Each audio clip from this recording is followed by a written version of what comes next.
Now, democracynow.org, The War and Peace Report. I'm Amy Goodman. At least 80 people have died in a double bomb attack on a military training center in northwest Pakistan. The dead include at least 66 military recruits, and the death toll is expected to rise. Over 100 people were injured. The Pakistan Taliban claimed responsibility. A spokesperson told CNN, quote, "This is the retaliation for the killing of Osama bin Laden. Pakistani and U.S. forces should be ready for more attacks." Today's bombing was the deadliest in Pakistan so far this year.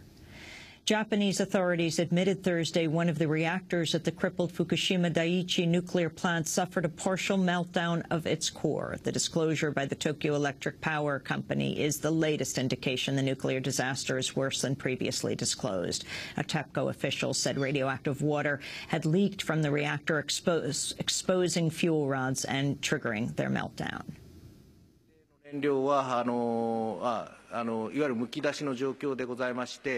All the fuel is unprotected at this point, and the water levels are below that. However, temperatures in the reactor pressure vessel have cooled to 100 to 120 degrees, so we have come to the conclusion that the fuel is actually not at the proper levels, but somewhat below that, or even possibly at the bottom of the vessel. The CEOs of the 5 largest oil companies testified on Capitol Hill Thursday, defending the industry's massive profits at a time when consumers are paying record amounts for gas. The 5 oil firms, ExxonMobil, Chevron, BP, Shell, and ConocoPhillips, made a combined $35 billion in earnings in the first 3 months of the year. The CEO of Chevron, John Watson, criticized the Senate for holding the hearing. Singling out 5 companies because of their size is even more troubling. Such measures are anti-competitive and discriminatory. After all, our 5 companies are providing the technical, operating, and managerial expertise that is allowing the global energy industry to operate at the forefront of energy development. Senate Democrats blasted a recent statement by ConocoPhillips that it would be un-American to end billions of dollars in subsidies to the oil industry. Democratic Senator Charles Schumer of New York questioned ConocoPhillips CEO James Mulva.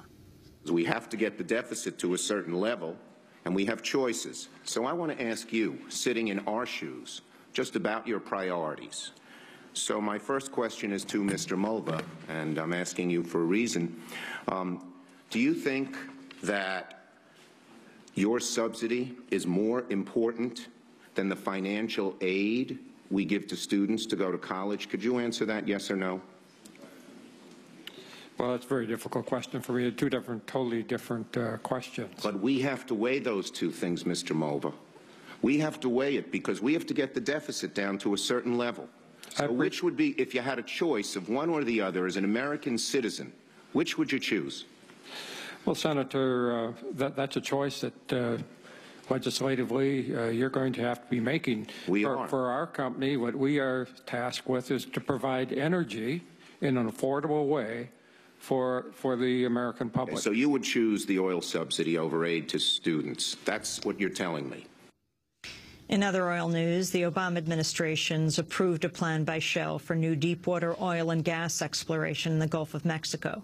Shell's plan includes 5 proposed exploratory wells more than 7,000 feet underwater, as well as 3 previously approved wells about 72 miles from Louisiana. International Criminal Court prosecutor Luis Moreno Ocampo has announced he will seek arrest warrants on Monday for 3 people considered most responsible for crimes against humanity in Libya. Ocampo has not released the names of the suspects, but Libyan leader Muammar Gaddafi is expected to be among them.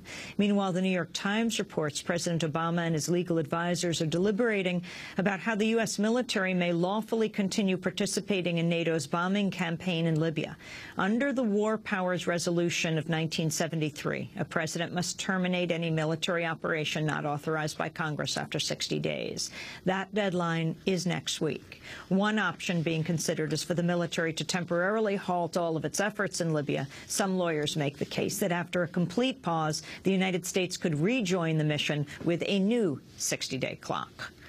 In its annual report on the state of the world's human rights, Amnesty International praises the growing protest movement in North Africa and the Middle East. Salil Shetty is Amnesty International Secretary General.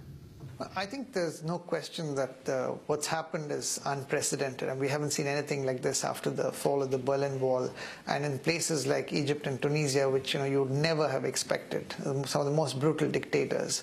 And also several myths have been exploded. The idea that human rights is a Western concept, that it's not compatible with Islam, that people in very brutal regimes will never raise their voice. All of that has been exploded. So I think there's enormous hope.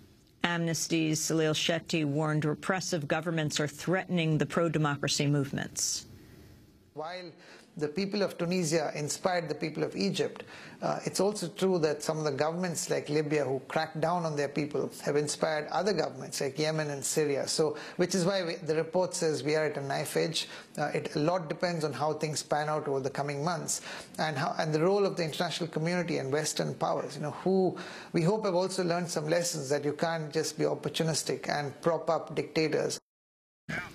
Salil Shetty, Secretary General of Amnesty International. Earlier today, United Nations officials said the 2-month-long crackdown by Syrian security forces on protesters has left as many as 850 people dead. Meanwhile, the military chief of Bahrain has announced Saudi troops will stay in the country even after emergency rule is lifted next month. Saudi troops entered Bahrain in March to help crush anti-government protests. Republican Senator John McCain of Arizona took to the floor of the Senate Thursday to weigh in on the debate over whether the Bush administration's use of torture had helped uncover evidence used to track Osama bin Laden. McCain, who was tortured as a prisoner of war in Vietnam himself, directly criticized former Attorney General Michael Mukasey, who has claimed torture led to bin Laden. I've sought further information from the staff of the Senate Intelligence Committee, and they confirmed for me that, in fact, the best intelligence gained from a CIA detainee, information describing Abu Ahmed al-Kuwaiti's real role in al-Qaeda and his true relationship to Osama bin Laden, was obtained through standard, non-coercive means, not through any enhanced interrogation technique. In short, it was not torture or cruel, inhuman, and degrading treatment of detainees that got us the major leads that ultimately enabled our intelligence community to find Osama bin Laden. I hope former Attorney General Mukasey will correct his misstatement. A top British military intelligence official has said Britain's discredited 2002 dossier on Iraq's weapons of mass destruction program was drawn up, quote, to make the case for war.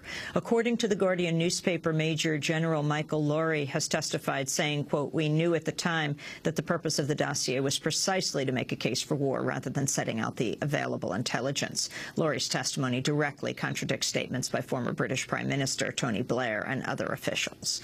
In political news, Republican Congressmember Ron Paul of Texas announced earlier today he will run for president. This is his third bid for the presidency. In other energy news, French lawmakers have voted to ban a controversial technique used to extract shale gas and oil. If the vote by the lower house of parliament passes the Senate next month, France will be the first country to ban hydraulic fracturing, also known as fracking. In New York, thousands of teachers, union members, and activists marched on Wall Street Thursday under the banner "Make Big Banks and Millionaires Pay." The protest came just a week after New York City Mayor Michael Bloomberg proposed laying off 4,000 public school teachers. Lauren, I'm a New York City public school teacher. I teach in East Harlem. I'm out here today because not only are the jobs of myself and my coworkers at stake due to these budget cuts, but also the futures of my students. The less teachers, the less quality education. So I'm out here to say that Wall Street needs to pay their fair share. There are corporations and banks that are getting away with paying no taxes. There are billionaires, millionaires who are getting away with paying less percentage of their income than the rest of us. And I say they have to pay their share, so that's why I'm out here today. And 12 anti-nuclear activists have been convicted of federal trespass for protesting at the Y-12 nuclear weapons plant in Oak Ridge, Tennessee. The Y-12 facility processes uranium for new hydrogen bombs being built to replace W-76 warheads on Trident submarine ballistic missiles. The activists face up to 1 year in prison and a $100,000 fine. 7 of the defendants, including Sister Ardith Platte and Sister Carol Gilbert, have already been taken into custody. And those are some of the headlines. This is Democracy Now!, democracynow.org, The War and Peace Report. I'm Amy Goodman. And I'm Juan Gonzalez. Welcome to all of our listeners and viewers around the country and around the world.